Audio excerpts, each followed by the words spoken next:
大家好，我是小丽，今天分享一个鸡蛋软饼的做法，既简单又营养，非常适合做早餐。一起来看一下。准备3颗鸡蛋、半根胡萝卜、几根小葱。我们先把胡萝卜洗净去皮，切成薄片，再切成细丝，最后切成小丁备用。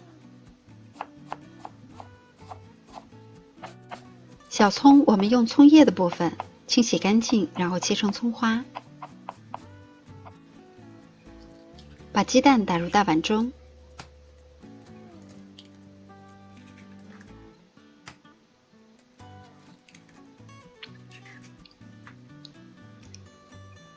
可以先把它搅匀，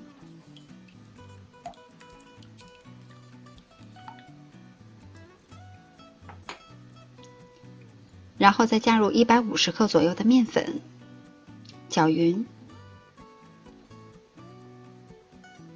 搅至粘稠的面糊状。这一步我们可以用筷子来操作，会更容易清理。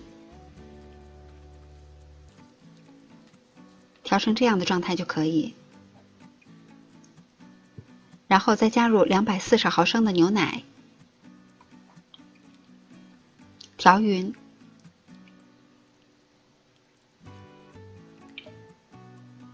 最后调成这样没有颗粒的稀一些的面糊状，然后加入切好的葱花、胡萝卜丁，再加入少许的盐调味儿，再次的搅匀。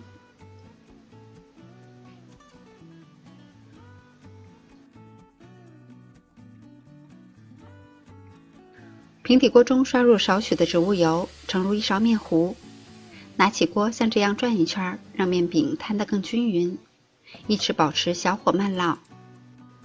烙至小饼完全变色了以后，刷上薄薄的一层植物油，然后用铲子翻个面，再烙1分钟。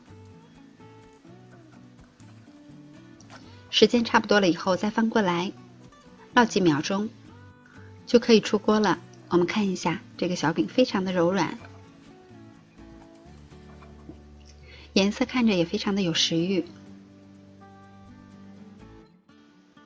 这样我们好吃又好看的鸡蛋软饼就做好了。食材简单营养，还有淡淡的奶香味儿，柔软又劲道。喜欢的朋友也赶紧试一下吧。我是小丽，感谢您的收看，明天见。